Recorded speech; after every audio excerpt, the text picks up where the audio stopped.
কদমে চুমা খাবো, দুই কদমে চুমা খাবো, চরম দুলি মাগব গায়, পাইলে নিরালাই গো নবী, পাইলে নিরালাই, পাইলে নিরালাই গো নবী, পাইলে নিরালাই।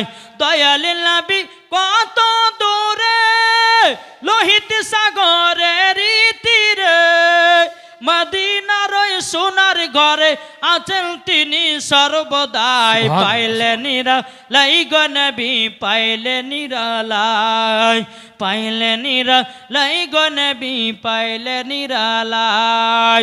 দুই কদমে চুমা খাবো, দুই কদমে চুমা খাবো, চরম দুলি মাগব গায়, পাইলে নিরালাই গো নবী, পাইলে নিরালাই। চাই আমরা নবীর প্রতি দুরূদ পড়ব, নবীর প্রতি সালাম পড়ব, নবীর প্রতি নাম শুনে চোখে চুমা দেব, এটাই বাবা হুসাইনি মুসলমানদের পরিচয়, ঠিক না? ইমাম হুসাইন রাদিয়াল্লাহু তাআলা আনহু, এদিকে মা ফাতেমা বলতেছে, বলো গো আব্বা জান, তাইলে আমার বেটা ইমাম হুসাইন রাদিয়াল্লাহু তাআলা আনহু তাইলে কারবালায় শহীদ হবে নাকি? আমার নবী মুস্তাফা বলতেছে, বলো গো আমার বিটি ফাতেমা, ইমামে হুসাইন কারবালায় শহীদ হয়ে যাবে। বেরাদুল ইসলাম মাদান সামানি কিনামাও, মা ফাতেমা বলছে, বলে আব্বা গো আমার বেটা ইমাম হোসেন কোথা শহীদ হয়ে পড়ে থাকবে? আব্বা গো আপনাকে অনেকক্ষণ আগে আমি বলেছিলাম, কিন্তু কোন জায়গাটা পড়ে থাকবে আব্বা গো আপনি দেখাইয়া দেন। আমার নবী বলছে, গো বিটি ফাতেমা, তুমি তো সেদিন বেঁচে থাকবে না মা, তুমি জেনে কি করবো? মা ফাতেমা বলতে আছে, বলো গো আব্বা জান, আব্বা জান, ও গো আব্বা জান, আমি মা ফাতেমা জান্নাতুল ফেরদাউস থেকে এসে ঝাড়ু দিয়ে জায়গাটাকে ঝাড়ু লাগাবো, আর জান্নাতুল ফেরদাউসের একটা চাদর বিছায়া দিব আমার বেটা ইমাম হুসাইনের জন্য। সুবহানাল্লাহ, সুবহানাল্লাহ। এই বাবাজি মুসলমান ভাইরাও, ওগো আমার সোনা মানিকেরাও, আমার নবী বলছে, বলে বিটি ফাতেমা ওই জায়গাটা ইমাম হুসাইন শহীদ হয়ে পড়ে থাকবে। আব্বাজান এই জায়গাটা খাতুনে জান্নাত, ওই জায়গাতে বাবাজি কেঁদে কেঁদে 2 ফোঁটা চোখের জল ফেলালো। জোর হবে না? সুবহানাল্লাহ। বাবা এই কারবালার ঘটনা বহুত লম্বা ঘটনা, এই জীবনী শুনতে গেলে কমসে কম 7 দিনের দরকার আছে। কতদিন বললাম?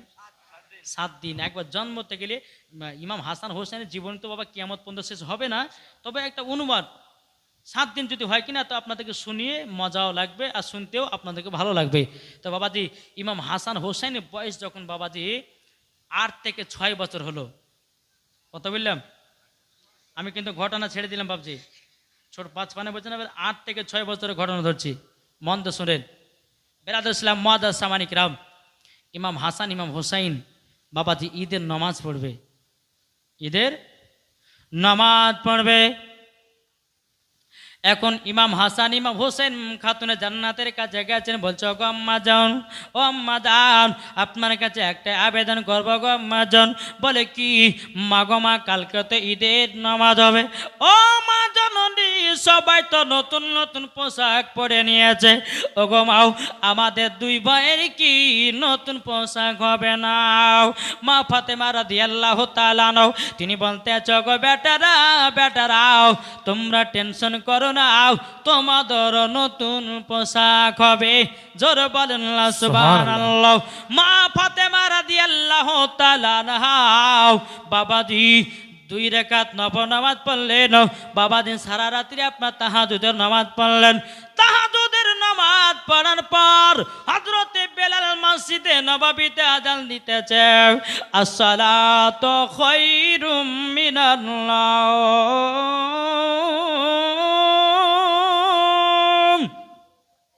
খাতুনে জান্নাত বলছে, আল্লাহ গো আপনি রাতটাকে এত ছোট করেছেন, আমার ইবাদত করে যেন মনে তৃপ্তি মিটল না, আমার মনে যেন আপনার কিনা মনের আশা বাসনা মিটল না। আল্লাহ গো এত তাড়াতাড়ি রাত শেষ হয়ে গেল। এ বাবা যে মুসলমান ভাইরাও, এর নাম ছিল খাতুনে জান্নাত। আর আমাদের ঘরের মা বোনেরাও এশার সময়তে বাবা 4 রাকাত ফরজ নামাজ পড়তে গিয়ে বাবা 3 বার ঢোলে। কোন মা বাবা নামাজ পড়ে দাঁড়িয়েছে, হয়তো এশা কি মাগরিবের কি জোহরের, কোন মা নিয়াত করেছে আল্লাহু আকবার, সূরা ফাতিহা পড়তেছে, এদিকে পেছন থেকে এসে বিড়িতে বলছে, বলে মা মুরগির গোশতটা কোথায় রেখেছো, তোমার জামাই খাবে। তো নামাজের ভিতরে যেতে হাড়ির ভিতরে চলে গেছে, আবার আল্লাহু আকবার, কি আছে না নামাজ হবে। 4 রাকাতে নিয়াত করেছে বাবাজি, ঢুলে ঢুলে ঢুলে আপনার ভুলি গেল, 3 রাকাত পড়লাম না 4 রাকাত পড়লাম, 2 রাকাতে সালাম ফিরিয়ে দিয়েছে, আবার উঠে আবার দাঁড়ালো, আবার বাবা ঢলতেছে, ওয়াই করছে সারা রাত ধরে, আর এসার নমাজি ফুরাই না, কি আছে না। আর যখন মা বোনেরা যখন বাবা রাত্রে সিরিয়াল দেখবে, ঘুম আসবে না, চোখ ফাড়া ফাড়া দেখবে, তখন মনে হচ্ছে বাবাজি চোখে ওদের লবণের গুঁড়া ভরি, কি ঠিক না? ঠিক, হক কথা বলবো বাপ। জি, রাগলে রাগেন, ফাটলে ফাটেন, অসুবিধা নাই। জি জি বেরাদুল ইসলাম মাদান সামানিক রাবাও, এদিকের মায়েরা বাবা সিরিয়ালটি না দেখেন, আমি ভগবান গলার মায়েদের কথা বলতেছি বাবা। ও মা জাননী, খাতুনে জান্নাতের মতো নারী হন গমাও, মা ফাতেমার মতো যদি নারী হতে পারো, মরার পরে তোমরা জান্নাতি হবে। মা ফাতেমা কার নাম? জীবনে একটা মিথ্যা বলেনি। মা ফাতেমা কার নাম? জীবনে কাউরে চেহারা দেখেনি। মা ফাতেমা কার নাম? মা ফাতেমার চেহারা কেউ দেখতে পাই না। মা ফাতেমা কার নাম? জীবনে 1 ওয়াক্ত নামাজ কাজা করে নয়। আর আমাদের ঘরের মা বোনেরাও বাবাজি আর জীবনে 1 ওয়াক্ত সিরিয়াল কাজা করে না। এটাই হলো মা বোনেদের পরিচয়। ও মা জাননী, শুনে যাও মা, রাতের বেলা মাও, আমার নাম মৌলানা ওবায়দুল ইসলাম জামালি, আপনাদের গ্রামে এসেছি অতি তাড়াতাড়ি। ও মা জাননী, নারী যদি হতে হয় হযরত রাবিয়া বসির মতো নারী হও, নারী যদি হতে হয় হযরতে মা আমিনার মতো নারী হও, নারী যদি হতে হয় হযরতে আপনার কি নাও মারিয়মের মতো হও, নারী যদি হতে হয় হযরতে মা হাওয়া রাদিয়াল্লাহু তাআলা আনহার মতো নারী হন, নারী যদি হতে হয় হযরতে মা খাদিজার মতো নারী হন, নারী যদি হতে হয় মা ফাতেমার মতো নারী হন, মরার পরে জান্নাতি হয়ে যাবে। সুবহানাল্লাহ, সুবহানাল্লাহ। এদিকে খাতুনে জান্নাত কি করেছে? ইমাম হাসান ইমাম হোসাইন কিন্তু মার কাছে আবেদন করেছে, কিসের জন্য? নতুন জামা পরবে, নতুন জামা পরে ঈদের মাঠে যাবে। ফজরে যখন বাবা বেলাল আযান দিল, এদিকে খাতুনে জান্নাত বাবাজি একটা তসবিহ পড়ল বাবা, সেই তসবিহটার নাম হলো ফাতেমায়ে তাসবিহ। আমার আল্লাহ বলতেছেন, এই ফাতেমায়ে তাসবিহ যারা আমল করে আল্লাহর কাছে যা চাইবে আল্লাহ পাক তাকে সেটাই দান করবে। এই বাবাজি মা ফাতেমা রাদিয়াল্লাহু তাআলা তিনি ফাতেমায়ে তাসবিহ আমল করলেন, আল্লাহর কাছে দোকানে হাত তুলে দিলেন, আল্লাহ আমার বেটে ইমাম হাসান ইমাম হোসাইন, আল্লাহ গো আমার কাছে জানো পোশাক চেয়েছে, আল্লাহ ঈদের মাঠে নামাজ পড়তে যাওয়ার জন্য, আল্লাহ গো আমার 2 বেটার পোশাক জলদি করে পাঠিয়ে দাও। বাবা যখন সকাল হয়ে গেল, একজন বাবা মদিনা দর্জি সেজে এসে বাবাজি ইমাম হাসান ইমাম হোসাইনের পোশাক দিয়ে গেল খাতুনে জান্নাতের বাড়িতে। যখন মা ফাতেমা রাদিয়াল্লাহু তাআলা আনহার গেটের কাছে বাবাজি খটখট করে দিয়েছে, কে তুমি কে? বলে আমি ইমাম হাসান হোসাইনের দর্জি এসেছি, বাড়ি হলো মদিনায়। জোরে বলেন না সুবহানাল্লাহ। এ বাবাজি মুসলমান ভাইরাও, মা ফাতেমা পর্দার আড়ালে আছে। মা ফাতেমা বলছে, বলে আপনি গেটের কাছে পোশাকগুলো রেখে দিয়ে চলে যান। জোরে বলেন সুবহানাল্লাহ। আর আমাদের ঘরের মা বোনেরা, কোন যুবক যদি বাড়িতে যায়, যুবক যদি না ঢোকে, বাবাজি মহিলাটা জোর জবরদস্তি ছেলেটাকে নিয়ে ঘরে ঢোকে। এটাই আমার মা বোনেদের পরিচয়। এখন ভাবি বলছে, এই তোর ভাই না কেরালা চাই, ঘরের ভিতরে আয় আর একটা করে পান খেয়ে যা,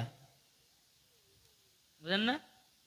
জি, তোর ভাই নাই বাড়িতে, অসুবিধা নাই, তোর ভাই আছে কেরালায়, যত পারবি দেখ, অসুবিধা নাই, একটা পান খেয়ে যা তাড়াতাড়ি করে। এখন পান খেতে যে বাবাজি সবই চলে গেল। এখন যাই আপনার বিদেশে খাটতেছে বাবাজি, এ সোনা মানিকেরা আশা বাবাজি ঝোল খানা পেয়েছে, বুঝেন না?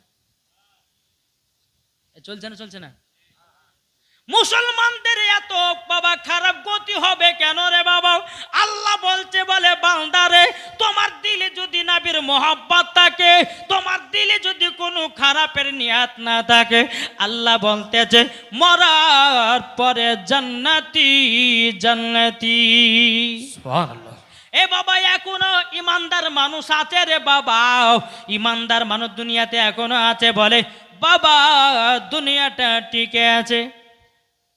একটা ইমানদারের ঘটনা বলবো, তাজা ঘটনা, এটা কোনো হাদিসের, এটা এটা বাবাজি হাদিসের কথা নয়, আর এটা বাবাজি কোরআনের কথা নয়, এটা ডাইরেক্ট বাবাজি আপনার ঘটনাটা ঘটেছে এয়ারপোর্টে। জোরে বলেন জি। ইমাম হাসান হোসেন জীবনে বলবো, তো বাবাজি আপনাদেরকে সব দিক দিকটা আমাকে বোঝাতে হয়েছে, ঠিক কিনা বলেন? আর যদি জীবনী জীবনী যদি আপনার বুলিয়া চলে যায়, তো একটা জীবনী শুনবেন, কিন্তু অন্য আর আউট জ্ঞান ঢুকবে না। একটু বোঝার চেষ্টা করেন। এখনো দুনিয়াতে ইমানদার আছে না নাই? একজন গরিব ব্যক্তি, তার নাম হচ্ছে মোহাম্মদ আমির। কি বললাম? মোহাম্মদ আমির বাবাজি কত কষ্ট করে টাকা জমিয়ে জমিয়ে মদিনাতে যাওয়ার জন্যে তার পাসপোর্ট করেছে, তারপর আপনার প্লেনের টিকিট কেটেছে। বাবাজি তার মনের কত আশা যে মদিনা যাব, নবী রওজা যাব, আমি কাবা শরীফকে তওয়াফ করব, আমি হাজি হজ করব। এই বলে বাবাজি আমির মোহাম্মদ কি করেছেন, তার প্লেনের যেদিন ডেট, যেদিন বাবাজি মদিনা যাওয়ার ডেট, ওই পাসপোর্টটাকে নিয়ে এয়ারপোর্টে এসেছে। এয়ারপোর্টে যখন আসে, এখন বাবাজি এয়ারপোর্টের গেটম্যান বাবা পাসপোর্ট চেক ইন করে। জি, পাসপোর্ট চেক ইন করে। এখন গেটম্যান দেখেছে, আমি তোমার নামেতে ভুল আছে, তোমার পাসপোর্ট বল, তোমার যাওয়া হবে না। আমিরের কপালে মনে হচ্ছে মাথায় বাজকা ভেঙে পড়লো। আল্লাহ গো, এত কষ্ট করে টাকা জমিয়ে নবী রওজাতে যাব বলে, আল্লাহ আমি কি রওজা যেতে পাবো না? আমিরের ভিতরে বিশ্বাস ছিল, আল্লাহ আমি যখন বাড়ি থেকে এসেছি, আমি নবীজি রওজায় যাব। জোরে বলেন সুবহানাল্লাহ। আমি নবীজি রওজা যাব। বাবাজি মুসলমান ভাইরা, এই বাবা গেটম্যান বলছে তোমাকে যা হবে না, তোমাকে ছাড়া হবে না। বাবাজি আমির কেঁদে কেঁদে পাগল হয়ে যায়। বাবা যখন প্লেন ছাড়ার টাইম হলো, আমির কিন্তু এয়ারপোর্টে বাবাজি মাঠে আপনার ঢুকতে দেয় না, বলে আপনার পাসপোর্ট ভুল আছে, আপনার যাওয়া হবে না, যাওয়া হবে না, হবে না, হবে না। আমির বাবা আল্লাহর কাছে দোয়া করে হাত তুলে বলছে, আল্লাহ আমি একজন গরিব, আল্লাহ গো নবী রওজাতে যাওয়ার জন্য কত কষ্ট করে টাকা জমিয়ে এত খরচা করে যদি মদিনা না যায়, আল্লাহ আমি বাড়ি যাব না, আল্লাহ আমার মরণ এয়ারপোর্টে করে দিও। এ বাবাজি মুসলমান ভাইরো, ওগো আমার সোনা মানিকেরও, আমিরকে দেখে বাবা প্লেনের টাইম যখন হলো, প্লেনটা বাবাজি মদিনার দিকে রওনা দিল। আমি থাকলো এয়ারপোর্টে। আমির বলছে, আল্লাহ আমার বিশ্বাস আমি মদিনায় যাব। সুবহানাল্লাহ। কিছুক্ষণ পর বাবাজি ওই প্লেনটা বাবাজি আবার এয়ারপোর্টে ব্যাকিং এসেছে। জোরে বলেন সুবহানাল্লাহ। এয়ারপোর্টে আবার ব্যাকিং এসেছে। এখন বাবাজি প্লেনের ড্রাইভার বলতেছে, বলে প্লেন খারাপ হয়ে গেছে, হ্যাঁ প্লেন মালিকেরা তোমরা প্লেনটাকে তোমরা ভালোভাবে ঠিক করো, মেরামত করো। ঠিক করা হলো, মেরামত করা হলো। এখন বাবা দ্বিতীয়বার ছাড়বে মদিনা যাওয়ার জন্য প্লেন। বাবা আমির বলছে, আল্লাহ আল্লাহ আমি মদিনাতে যাব, আমি আপনার প্রথম ঘর কাবা শরীফ যাব গল্লাহ, আল্লাহ আল্লাহ আমি যাব মদিনায়। এবং বাবা এয়ারপোর্টে বাবা প্লেনটা বাবা দ্বিতীয়বার আমিরকে রেখে দিয়ে দ্বিতীয়বার প্লেন চলে গেল। আমি চোখের পানি জড়া কান্না করে, আল্লাহ আমি কি মদিনা যেতে পারবো না? কিছুক্ষণ পানি বাবাজি আবার প্লেন এয়ারপোর্টে ঘুরে এসেছে। জোরে বলুন না সুবহানাল্লাহ। বাবা এয়ারপোর্টে যখন ফিরে এসেছি। আসার পরে বাবাজি মুসলমান ভাইরা, ও গো আমার সুরামানিকের, এখন প্লেনের ড্রাইভারকে বলতে যে আবার কি হলো? বলে প্লেন আবার খারাপ হয়েছে। আবার যখন মেরামত করা হলো, ঠিক করা হলো, এখন যে গেটম্যান বলেছিল তোমার পাসপোর্টে বলা আছে, উনি আপনার প্লেনের মালিকগুলোকে ডাকলো, বলে ভাই প্লেন খারাপ না, এই ছেলেটাকে যতক্ষণ প্লেনে না উঠাবে প্লেন মদিনায় যাবে না। সুবহানাল্লাহ, সুবহানাল্লাহ। নারী থাকবে, আল্লাহু আকবার। নারী রিসালাত, ইয়া রাসূলুল্লাহ। मसला का आला हजरा, जिंदाबाद। पीर का दामन नहीं छोड़ेंगे। हुसैन। এয়ারপোর্ট আবার ঘুরে আসলো, সব প্লেনের মালিকেরা বাবা আমিরকে সহি সালামতে আদব সহকারে প্লেনে আপনার উঠিয়ে দেওয়া হলো। আল্লাহর কি কুদরত, এই প্লেন মদিনাতে পৌঁছে গেল, আমির বাবাদের সহি সালামতে নবী রওজা পৌঁছে গেল। সুবহানাল্লাহ, সুবহানাল্লাহ। দেখো বলছে নবী রওজা শরীফ, আমার সাথে সাথে বলেন নবী রওজা শরীফ দেখে মন ভরে না, দিদার দাও গো শাহে মদিনা, জোরে বলুন না সুবহানাল্লাহ। দিদার দাও গো শাহে মদিনা। কি জোর হবে না? আপনাদের মতো জোশ নাই। আচ্ছা শেষ করে দিন, কি বলছেন? জি? আরশের মেহমান করেছেন আল্লাহ, কত শান কত মান মোর কামলি বালা, ও গো মদিনা বালা, জোরে বলে সুবহানাল্লাহ। ও গো মদিনা বালা, করো করুণা, দিদার দাও গো শাহে মদিনা। সুবহানাল্লাহ, সুবহানাল্লাহ। জোরে বলেন। এই আমির মদিনাতে পৌঁছালো, আল্লাহর কাছে দোয়া করে, আল্লাহ গো আমার মৃত্যু যেন এই মদিনাতে হয়। কিছুদিন পরে আমির ওখানেই মৃত্যুবরণ করলো। তাহলে দেখেছেন ইমানদার মানুষ ছিল না বেঈমানদার ছিল? যে আমিরের জন্য প্লেন মদিনা যাচ্ছিল না, আমিরকে যখনই প্লেনে উঠালো সহি সালামতে আমিরকে মদিনায় পৌঁছে দিল। জোরে বলে এইরকম বিশ্বাস রাখো, দেখবে যার ভিতরে এরকম বিশ্বাস থাকবে আল্লাহ পাক আল্লাহ তাআলা ওই বান্দাকে আল্লাহ হেফাজতও করবে, আল্লাহ তরফ থেকে আপনাকে সহযোগিতাও করবে। জোরে বলেন জি। আল্লাহ পাক আল্লাহ তাআলা আমাদের সকলকে নাবিজের গোলাম, নাবিজের আশিক যেন বানিয়ে দেয়। একবার দুরূদ শরীফ পাঠ করুন, আল্লাহুম্মা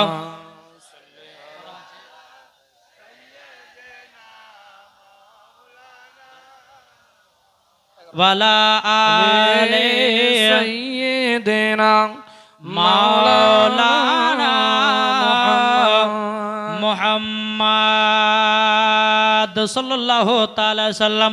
হযরত ইউসুফকে দেখে যারা আঙ্গুল কেটেছে, আহা, সুবহানাল্লাহ, জোরে হবে না? সুবহানাল্লাহ। হযরত ইউসুফকে দেখে যারা আঙ্গুল কেটেছে, তারা কি আমার নবীর রূপ দেখেছে? আর দেখিত যদি কেটে দিত, দেখিত যদি কেটে দিত কলিজা খানা, সুবহানাল্লাহ, সুবহানাল্লাহ। হয়নি, হবে না, হতে পারে না আমার নবীর সাথে কাউরে তুলনা। সুবহানাল্লাহ। বাবাজি নবীর মতে কেউ হবে? কেউ হবে? হবে না, হবে না। বাবাজি আল্লাহ বলছে খত আমার নবীন, ইনি হলো শেষ, ইনার পর আর কোনো নবী আসবে না। চলুন, মা ফাতেমা বলতেছে আপনি ওখানে পোশাক রেখে দেন, মদিনার দর্জিটা রেখে দিয়ে চলে গেল। এখন বাবা যে পোশাকগুলোকে ভিতরে প্রবেশ করালো, এখন খাতুনে জান্নাত মা ফাতেমা রাদিয়াল্লাহু তাআলা আনহা তিনি আপনার বলতেছে, বলো গো আমার বেটারা তোমাদের জন্য নতুন পোশাক এসেছে। সুবহানাল্লাহ। কিতাবের মধ্যে পাওয়া যায় যে দুই ভাইয়ের পোশাক একই রঙে ছিল, সাদা। কি বললাম? সাদা ছিল। মা ফাতেমা রাদিয়াল্লাহু তাআলা আনহা তিনি যখন বাবাজি একটু পানি ছিটা দিল, আল্লাহর কি কুদরত, দুই পোশাকের রং আলাদা হয়ে গেল। একটা হলো লাল, একটা হলো সবুজ বর্ণ। ব্যাপার কি? মা ফাতেমার পানিতে কোনো রং ছিল না, বাবাজি মুসলমান ভাইয়েরাও কোনো রং ছিল না। এখন বাবাজি ইমাম হাসান ইমাম হোসেনকে বলছে, বলো গো বেটারও, এখন তোমরা ঈদের নামাজ পড়তে যাবো, বলো বলো বলো তোমরা কে কোনটা পোশাক নিবাও? ইমাম হোসেন বলতেছে, বলে মা গো আমি নেব লাল পোশাক। ইমাম হাসান বলতেছে, আমি নেব সবুজ পোশাক। জোরে বলে সুবহানাল্লাহ। এ বাবাজি মুসলমান ভাইরাও, ওগো আমার সোনা মানিকেরাও, এখন আমার নবী মুস্তাফা বাবা এক পা দুপা করে খাতুনে জান্নাতের বাড়িতে এসেছে। এখন বলছো গো আমার নওয়াজের রসুলেরাও, তোমরা কি নতুন পোশাক পরেছো? ইমাম হাসান ইমাম হোসেন নবীজির সম্মুখে দাঁড়িয়ে গেল। ওগো নানা জানো, আমাদের দুই ভাইয়ের নতুন পোশাক। ও নানা জান, আমাদেরকে কেমন লাগছে বলুন। আমার নবী বলছে, বলো গো আমার নওয়াজের রসুলেরাও, তোমাদেরকে জান্নাতের সাহেবজাদা লাগতেছে। সুবহানাল্লাহ, সুবহানাল্লাহ। বাবাজি মুসলমান ভাইরাও, এ সোনা মানিকেরাম, মা ফাতেমা বলছে, বলো আব্বা গো আপনার কাছে একটা আবেদন করবে, একটা কথা জানবো। আমার নবী বলছে, বিটি ফাতেমা কি কথা জানবে বলো না বলো না। তখন বলছে, গো বিটি ফাতেমা বলো কি কথা জানবে? মা ফাতেমা বলছে, বলে আব্বা গো আব্বা, যখন আমার বেটাদের পোশাক আমি দেখলাম এক কালারের পোশাক ছিল, ওগো আব্বা জানো আমি একটু পানি ছিটা দিলাম, পানি ছিটা দেওয়ার পরে এই পোশাকের রং যেন অটোমেটিক আলাদা হয়ে গেল। আমার নবী বলছে, বলে বিটি ফাতেমা এটা আলাদা নয় গো, এটা আল্লাহর তরফ থেকে আলাদা হয়ে যায়। এই বিটি ফাতেমা, তোমাকে এই পোশাকটা কোনো মদিনার দর্জি দেয় না। যিনি এসেছিল উনি ছিলেন জিবরিল আমিন, মদিনার দর্জি সেজে তোমার দুই বেটার পোশাক দিয়ে গেছে। সুবহানাল্লাহ। আমার মা ফাতেমা বলছে, বল আব্বা গো আমি যখন দুই বেটাকে বললাম, ও বেটারা তোমরা কে কোনটা পোশাক নিবা বলো বলো। তো ইমাম হোসেন বলে লাল নেব, ইমাম হাসান বলে আমি সবুজ নেব। আব্বা গো এই লাল সবুজের মধ্যে কি একটা পার্থক্য আছে, কি বর্ণনা আছে বলুন। আমার নবী বলছে, গো বিটি ফাতেমা, ও গো বিটি ফাতেমা, তবে শুনে নাও শুনে নাও, ইমামে হোসেন লাল পোশাকটা নিয়েছে কারো জন্যে কারবালাতে রক্ত লালে লাল হয়ে যাবে, রক্ত লালে লাল হয়ে যাবে। এখন মা ফাতেমা বলছে, আব্বাজান তাইলে ইমাম হাসানের পোশাক নেই এরকম। আমার নবী বলতে, জগ বিটি ফাতেমা পোশাকটাই কারোর জন্য হয়েছে। বলে বিটি গো ইমাম হাসান দুনিয়া থেকে বিষ পান করে দুনিয়া থেকে বিদায় নেবে। মা ফাতেমা কেঁদে কেঁদে বলছে, বলো আব্বাজান, ও গো আব্বাজান আমার বেটা যাবে একটা কারবালা শহীদ হতে, আমার একটা বেটা বিষ পান করে দুনিয়া থেকে বিদায় নেবে। ও গো আমার আব্বাজান, আমার দুই বেটাকে ঈদের মাঠে নিয়ে যাচ্ছে।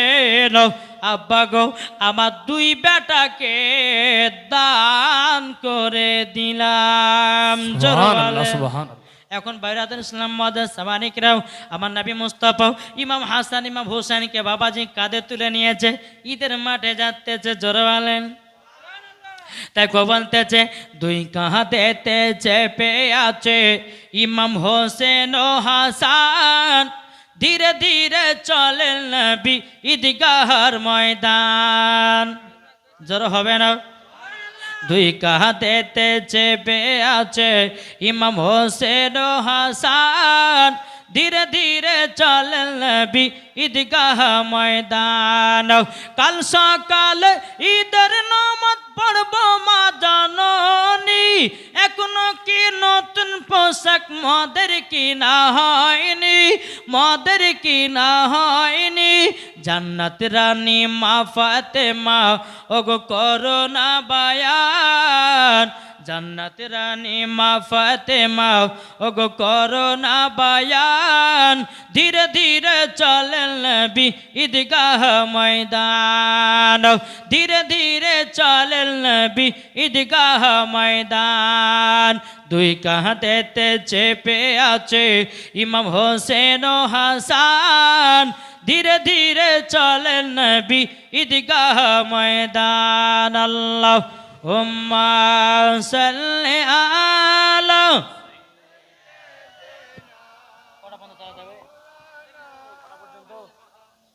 ওয়ালা আলে মাওলানা মুহাম্মদ সাল্লাল্লাহু তাআলা আলাইহি সাল্লাম।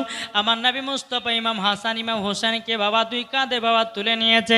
এখন টুকটো টুকটো করে আপনার চলতে লেগেছে। হযরত আবু বকর সিদ্দিক ওমর ফারুক রাদিয়াল্লাহু তাআলা বলছে, ও নবী গো, আজকে সাওয়ারি তো ভালো পেয়েছেন। আমার নবী বলছে, গো আবু বকর, ইনারা হলো জান্নাতের সাওয়ারি। জোরে বলেন। এ বাবা যে মুসলমান ভাইরাও, ওগো আমার সোনা মানিকেরাও, যখন বাবা এ কথা বললেন, না না 12টা পারবে না বাপ, আমার শরীরের অবস্থাটা একটু খারাপ। হ্যাঁ, আল্লাহ পাক আল্লাহ তাআলা আমাদের সকলকে, আমি 11:30 পর্যন্ত চালাচ্ছি, অসুবিধা নাই। একবার দূর পাঠ করুন, আল্লাহুম্মা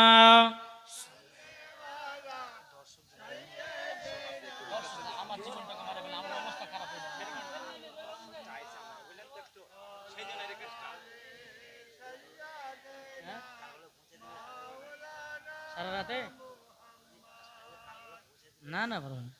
ওয়ালা আলে সাইয়্যিদিনা মাওলানা মুহাম্মদ সাল্লাল্লাহু তাআলা আলাইহি সাল্লাম। এখন যদি বলে যে হুজুর আপনাকে কারবালা ঢুকতেই হবে, কিন্তু কারবালা ঢোকা যায়? কমসে কম বাবা যে এখন 4 দিনের ঘটনা বলবো, তারপরে কারবালা ঢোকা হবে। হ্যাঁ, তাহলে কুদ্দে কুদ্দে আমাকে কারবালায় যেতে হবে। বেরাদুল ইসলাম মুআদ্দান সামানিকরাম, ও সোনা মানিকেরাও, আমার নবী মুস্তাফা ইমাম হাসান ইমাম হোসেনকে নিয়ে বাবা যখন আপনার গেলেন ঈদের মাঠে, ঈদের মাঠে আমার নবীজি নামাজ পড়ালেন। নামাজ পড়িয়ে বাবা ডানে বামে সালাম ফেরাতেন। বাবা একদিকে ডানে যখন সালাম ফেরালেন, সাহাবীরা বাবা নতুন নতুন পোশাক পরে এসেছে। বাম দিকে বাবা দিয়ে আমার নবী মুস্তাফা তাকালেন, বাবা গরিব গরিব সাহাবীরা বাবা দি জামা চিড়া চিড়া পরে এসেছে। আমার নবীজি যখন বাম দিকে সালাম ফিরিয়েছে, বাবা দিয়ে আমার নবী মুস্তাফা দুই চোখের পানি ঝরা কান্না করতে লেগেছে। বলো গো আল্লাহ, আমি যখন ডান দিকে সালাম ফিরালাম, আমার সাহাবীরা নতুন নতুন পোশাক পরেছে, আর আমি যখন বাম দিকে সালাম ফিরালাম, এই সাহাবীরা ছিঁড়া ছিঁড়া কাপড় পরে এসেছে। আল্লাহ গো, এই সাহাবীদেরকে আল্লাহ তুমি জান্নাতি লেবাস দান করায়া দিও। সুবহানাল্লাহ। জোরে বলেন না সুবহানাল্লাহ। এখন ডান দিকের বালা সাহাবীরা বলছে, নবী গো, আপনি তো বাম দিকের বালার জন্য দোয়া করলেন, আমাদের জন্য দোয়া কেন করলেন? আমার নবী বলতেছে, বলো ও সাহাবীরা শোনো গো, তোমরা নতুন নতুন পোশাক পরে এসেছো ঈদের মাঠে, ওই দেখো দেখো আমার ওই সাহাবীরা চিড়া কাপড় পরে পরে ঈদের মাঠে এসেছে। ওগো আমার সাহাবীরা, তোমরা যদি ওই সাহাবীদের সম্মান করো, তোমরাও জান্নাতি লেবাস পরবা। সুবহানাল্লাহ। এ বাবা যে মুসলমান ভাইরাও, ওগো আমার সোনা মানিকেরাও, যখন বাবা দিয়ে কথা বলো, বেরাদুল ইসলাম মুআদ্দান সামানিকেরাও, আমার নবী মুস্তাফা সাল্লাল্লাহু তাআলা আলাইহি সাল্লাম ইমাম হাসান ইমাম হোসেনকে নিয়ে বাড়িতে আসলেন। বাবা এখন খাতুনে জান্নাত বলতেছে, বেটারাও তোমার নানাদিন সাথে নামাজ পড়তে গেলা কেমন লেগেছে?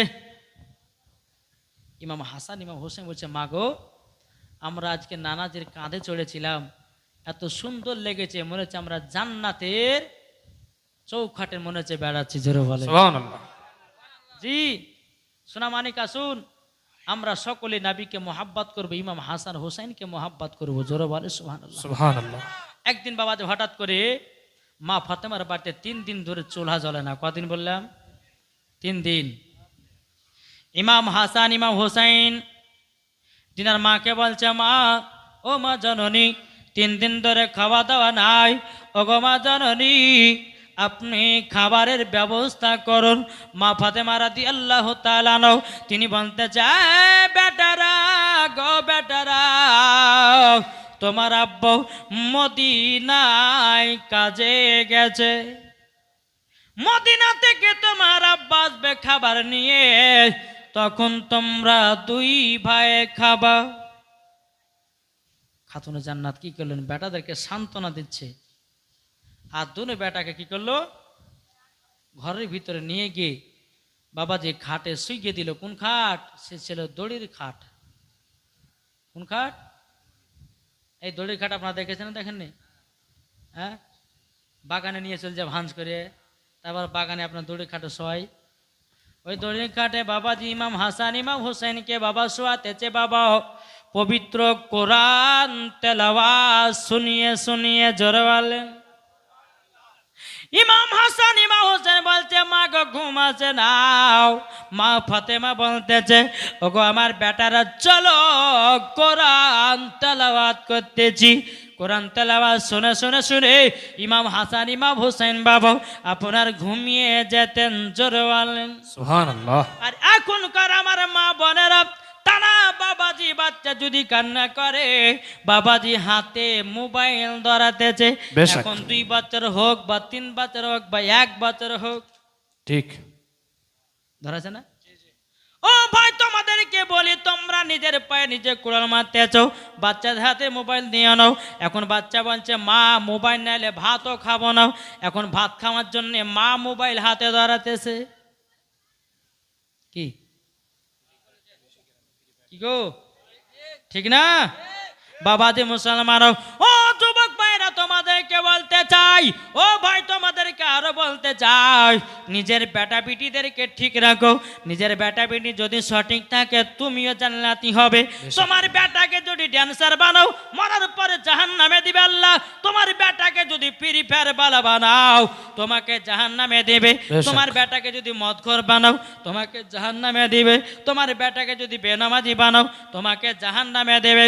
তোমার বিটিকে যদি বেপরদি বানাও তোমাকে জাহান্নামে দিবে। তোমার বিটিকে যদি ড্যান্সার বানাও তোমাকে জাহান্নামে দেবে। তোমার বিটিকে যদি অন্য ছেলের সঙ্গে লাইন মানা করাও তোমাকে জাহান্নামে দেবে। ও যুবকেরা ও ভাইরা তোমাদেরকে একটা বারবার করে অনুরোধ করে বলি রে ভাই ও যুবকেরাও তোমরা জীবনে কোনোদিন ফ্রি ফায়ার খেলো না, বেশক, বেশক। বাবুজিও খেলো না। এই পাবজি গেম হলো ইহুদিদের খেলা। বেশক। তাদের খেলা। ইহুদিদের। আর এই মুসলমানের বাচ্চারা বাবাজি মুসলমান এরা ফ্রি ফায়ার পাবজি ছাড়া এরা কিছু বুঝে না। মসজিদে আজান হয়েছে বাবাজি ফ্রি ফায়ার আপনার খেলছে। একদিন বহরমপুর থেকে জলসা করে বাবাজি বাড়ি যাচ্ছি, তো আপনার চুনাখালী বলে একটা ওখানে জায়গা আছে, চুনাখালীর সামনে বাবাজি কমসে কম 10 থেকে 30 জন ছেলে বাবা রাত্রি 2টা পর্যন্ত ফ্রি ফায়ার খেলতেছে। তো আমি একটা দোকানে নামলাম পান খাওয়ার লেগে, তো বুঝলাম ওদের আওয়াজ পাচ্ছে মার মার মার মার করছে। কি ব্যাপার আমাকে ধরে মারবে নাকি রে? হ্যাঁ, এত জোরে জোরে চিল্লাচ্ছে বুঝলেন, বলছে মার মার। আচ্ছা এটা আচ্ছা চলো বলে আমাদেরকে মারার লেগে মনে হয় আরো চিল্লাচ্ছে মনে হয়। তো বলছে না মূল পানবালা বলছে মূল না, ওরা সব ওখানে ফ্রি ফায়ার খেলছে। এগুলা সব হচ্ছে ফ্রি ফায়ার খেলনেওয়ালা বাচ্চা। এরা রাত্রে 2টা পর্যন্ত এরা ফ্রি ফায়ার খেলে আর সকালে উঠে বাবাজি 10টা। আমাদের চলন কিন্তু ইহুদিদের মতো হতে লেগেছে। আজ আমাদের চলন ইহুদিদের মতন হচ্ছে বলে আমাদেরকে অসুখ বিসুখ ধরতেছে নাকি বলছে। ইহুদিরা দেখবেন রাত্রি 10টাতে 12টা 1টা 2টো পর্যন্ত আপনার ঘুমাই না, তারপরে ঘুমাই বাবাজি উঠে ঘুম থেকে কটার সময়? 10টার দিকে। আর আমাদের মুসলমানদের বাচ্চারা এরাও বাবাজি ঘুম থেকে উঠতেছে 10টা। আমার নবী বলতেছে এ মুসলমান শোনো, ও আমার উম্মতেরা শোনো, তোমাদের শরীর যদি তাকত বাড়াতে চাও ফজর নামাজ পড়ো। আর ফজর নামাজের পর একটা দেখবেন ফিরফিরানি হাওয়া শরীরে লাগে, ওইটাই শরীরে বাবা তোমার জন্য কার্যকারী। জোরে বলে সুবহানাল্লাহ। আজ আমরা মুসলমান 10টা 12টা পর্যন্ত বিছানে ঘুমাতেছি, বরকত হবে কেমনে? আমার নামে আল্লাহ বলতেছেন যারা ফজর নামাজ পড়ে তার বাড়িতে আল্লাহ বরকত দান করে। এখন তো ফজর নামাজও পড়তেছে না। যুবক আপনারাকে বলি, আপনাদের ইমাম সাহেব আছে খুব ভালো ইমাম সাহেব বাবাজি মুসলমান। এই ইমাম সাহেব একটা যদি এখন একলা একলা যদি নামাজ পড়ে তো মনটা খারাপ করবে না ভালো করবে? তো উনি তো একদিন বলবে যে আমি আপনাদের মাঝে থাকবো না। বলে কেন থাকবে না? বলে মুসাল্লি তো হয় না, তো কাকেলে নামাজ পড়বো? অনুরোধ করে বলছি ভাই নিজের নিজের বেটাদেরকে ফ্রি ফায়ার খেলা থেকে বাঁচাও, নিজের নিজের বেটাদেরকে মোবাইলের খেলা থেকে বাঁচাও, নিজের নিজের বিটিদেরকে ড্যান্সার থেকে বাঁচাও। নাহলে কাল কিয়ামতের ময়দানে এমন অবস্থা হবে বিটিকেও জাহান্নামে দিবে, বাবাকেও জাহান্নামে দিবে, মাকেও জাহান্নামে দিবে, আত্মীয় স্বজনকেও জাহান্নামে দিবে। চিন্তা কিছু নাই। আল্লাহ বলছে আয় তোদেরকে লকড়ি জাহান্নামের লকড়ি করে পোড়ানো হবে। বাবা যে মুসলমান সোনা মানিকেরা, আমার কথা শুনে হয়তো আপনাদের একটু কষ্ট হতে পারে, কিন্তু এটাই হচ্ছে বাস্তব। বাবা যে প্রত্যেকটা মুসলমানের বাটে দেখেন গা বরকত নাই, বরকত উঠে গেছে। প্রত্যেকটা মুসলমানকে দেখেন গা স্বামী স্ত্রীর ভালোবাসা নাই, ভালোবাসা উঠে গেছে। তাই ভাবছি মুসলমান আপনাদেরকে বলতে চাই, স্বামী স্ত্রীর মধ্যে ভালোবাসা মহাব্বত তৈরি করুন, ইনশাল্লাহ মরার পরে জান্নাতি হবেন। একটু জোরে বলো সুবহানাল্লাহ। সুবহানাল্লাহ। একবার দূর বলো আল্লাহুম্মা সাল্লি আলা সাইয়্যিদিনা মাওলানা মুহাম্মাদ আলা সাইয়্যিদিনা মাওলানা মুহাম্মাদ। মদের নবী জন্ম হলো যেদিন মক্কায়, শুকনো গাছে ফুল ফুটিল মরুর সাহারায়। একবার জোরে বলো সুবহানাল্লাহ। ভাই।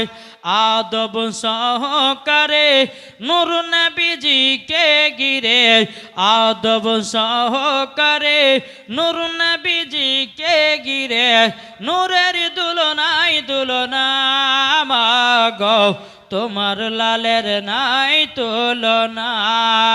জামাক না দিওয়ানা, জোরে জোরে বলো না, জোর হবে না। সুবহানাল্লাহ। জামানা দিওয়ানা, চিল্লে চিল্লে বলো না, সুবহানাল্লাহ, সুবহানাল্লাহ। তোমার লালের নাই তুলনা মাগো, তোমার লালের নাই তুলনা। জোর বলেন সুবহানাল্লাহ। আটো মহব্বতে হবে না। সুবহানাল্লাহ। পাড়ার ছেলেরা হালিমাকে ঝাঁকে ঝাঁকে কয়, তোর মুস্তফাকে দেনা মাগো সঙ্গে নিয়ে যায়, মাগো সঙ্গে নিয়ে যায়। আদব সহকারে নূর নবীজিকে ঘিরে, নূরের দুলনায় দুলনা মাগো, তোমার লালের নাই তুলনা। আল্লাহ হুম্মা সাল্লি আলা মাওলানা মুহাম্মাদ ওয়ালা আলি সাইয়্যিদিনা মাওলানা মুহাম্মদ সাল্লাল্লাহু তাআলা সাল্লাম। বাবা যে মুসলমান ভাইয়েরও, এ সোনা মানিকেরও, ইমাম হাসান ইমাম হোসাইন বাবাজি তিনার মা জননী কোরআন তেলাওয়াত শুনিয়ে বাবা ঘুমায়া দিলেন। জোরে বলেন। ঘুমায়া যখন দেওয়া বাবাজি সকাল হলো, ইমাম হাসান ইমাম হোসেন বলছে মা, ওগো মা জননী, আমাদের কি খাবার কি হবে না মা? খাতুনে জান্নাত বলছে বেটা একটু সবুর করো, ইন্নাল্লাহা মা'আস সাবিরিন। আল্লাহ বলতেছেন আমি সবুরকারীর সঙ্গে সব সময় থাকি। জোরে বলেন সুবহানাল্লাহ। তাই মামাতি মুসলমান ভাইয়েরাও, এই সোনা মানিকেরাও, ইমাম হাসান ইমাম হোসেন বলতেছেন, বলো গো আমার মা জননী, ওগো মা খিদার জ্বালা সহ্য করতে পারি না, ওগো মা একটু খাবারের ব্যবস্থা করে দিন। মা ফাতেমা রাদিয়াল্লাহু তাআলা আনহা বাবাজি দোনো সন্তানকে বাবা সিনাতে লাগালেন। লাগিয়ে নেওয়ার পরে বেটা একটু সহ্য সহন করো, একটু ধৈর্য ধরো। এদিকে মা ফাতেমা রাদিয়াল্লাহু তাআলা আনহা তিনি বাবা কি করলেন, বাবাজি জায়নামাজ নিয়ে 2 রাকাত নফল নামাজ পড়লেন। 2 রাকাত নফল নামাজ পড়ার পরে বলছে আল্লাহ, ফাতেমায় তাসবিহ আমল করলেন। ফাতেমায় তাসবিহ যখন বাবা আমল করা হলো, বেরাদান ইসলাম মুআদ্দিন সামানি কিরাম, আমার মা ফাতেমা আল্লাহর কাছে দোয়া করে, আল্লাহ গো আমার বেটারা 3 দিন ধরে অনাহার আছে, আল্লাহ আপনি খাবারের ব্যবস্থা করে দিন। আমার আল্লাহ বলছো গো খাতুনে জান্নাত, চুলার ওপর একটা মাটির হাঁড়ি চাপিয়ে দাও, আর মাটির হাঁড়ির ওপরে একটা নেকেড়া বেঁধে দাও, বিসমিল্লাহ বলে হাত ভরো, খানা পেয়ে যাওয়া। সুবহানাল্লাহ। মা ফাতেমা রাদিয়াল্লাহু তাআলা আনহা তিনি বাবা একটা মাটির হাঁড়ি নিয়ে আসলেন, চুলার ওপরে আপনার চড়িয়ে দেওয়া হলো। চড়িয়ে দেওয়ার পরে বাবাজি মাটির হাড়ের ওপরে বাবাজি ন্যাকড়া বেঁধে নিয়েছে। এখন খাতুনে জান্নাত বিসমিল্লাহ বলে ন্যাকড়াটা হটিয়ে হাত বাড়াচ্ছে। বাবাজি আল্লাহর কি কুদরাত, গরম গরম খানা। সুবহানাল্লাহ সুবহানাল্লাহ। আপনারা বলবেন যে হুজুর এটা কেমন করে হতে পারে? বাবা আল্লাহ চাইলে সব করতে পারে, ঠিক কিনা বলেন? আল্লাহ বলছে বান্দা বান্দিরও আমি তোমাদেরকে দেখো তোমাদেরকে খাবার জন্য রুজি দিই, খাবার জন্য পানি পান করাই। জোরে বলেন। শুন বাবাজি, এই খাতুনে জান্নাত মা ফাতেমা বলছে বেটারা তোমরা দুটো মাটির প্লেট নিয়ে এসো, তোমাদের কাছে খানা খাওয়াবো। জোরে বলেন। ইমাম হাসান ইমাম হোসেন বলছে মা আপনি রান্না করলেন না, চাল দিলেন না, ডাল দিলেন না, এখন বলছে খেতে এসো। ও মা জননী কি খাওয়াবো? ও বেটারা টেনশন করো না, বসো। বিসমিল্লাহ বলে বাবা মাটির হাড়ির ভিতর হাত ভরেছে, গরম গরম খানা দুই ভাইয়ের প্লেটে দিয়েছে। এখন ইমাম হাসান ইমাম হোসেন বাবাজি জান্নাতি পোশাক বাবাজি আপনার খেয়েছে, জান্নাতি খাবার খেয়েছে। আমার মা পাতা বলছো গো বেটারা আজকে তোমাদেরকে খানা খেতে কেমন লেগেছে বলো না। তখন বলছে বলো গো আমার আম্মা জান, এ খানা এমন একটা টেস্ট, এমন একটা সৌন্দর্য খাবার, ওগো মা এরকম খানাও পৃথিবীর কোনো কোনায় কোনো জায়গায় পাই নাই। জোরে বলেন সুবহানাল্লাহ। তখন আমার নবী মুস্তাফা এক পা দুপা করে খাতুনে জান্নাতের বাড়িতে এসেছে। আমার মা ফাতেমা বলছে আব্বা জানো আপনি একটু খানা খেয়ে নিন। আমার নবী মুস্তাফা একটু খানা খেয়ে নিলেন। খাওয়া নেওয়ার পরে আমার ইমাম হাসান ইমাম হোসেন বলছো গো নানা জানো আজকে খাবারের টেস্টটা কেমন ছিলেন বলুন। আমার নবী বলছো গো আমার ইমাম হাসান ইমাম হোসেন খানার কেন টেস্ট হবে না, এই খানা তো জান্নাতি খানা। সুবহানাল্লাহ সুবহান। বাবাজি মুসলমান সোনামানিকের আসুন, আল্লাহ পাক আল্লাহ তাআলা আমাদের সকলকে নাবিজের আশিক নাবিজের গোলাম বানিয়ে নেয়। জোরে বলুন আল্লাহ মাবিন। আল্লাহ। বাবাজি তাই আপনাদেরকে বলতে চাই বেশি আমার বকা যাবে না, কারণে বলছি যে আমার প্রবলেম 1 নম্বর ফ্যাটি লিভার, 2 নম্বর হচ্ছে গোল ব্লাডারের পাথর, যে ডাক্তার একটু বকতেও মানা করেছে, জালসা ধরতেও মানা করেছে, কিন্তু আমি জালসা ধরেছি মানুষের চাপে, বুঝলেন না, মানুষের চাপে জালসা ধরছি। তো বাবাজি 2 ঘন্টার বেশি আমি বকতে পারবো না। এটা আল্লাহর কাছে দোয়া করেন যেন হুজুর অসুখ যেন ভালো হয়, আর তার কাছে যেন 3 ঘন্টা ধরে ওয়াজ শুনতে পারি, নাকি বলছে? জি বাবাজি, যাই হোক প্রায় 2 ঘন্টা কাছাকাছি পার হয়ে গেছে। আল্লাহ পাক আল্লাহ তাআলা আমাদের সকলকে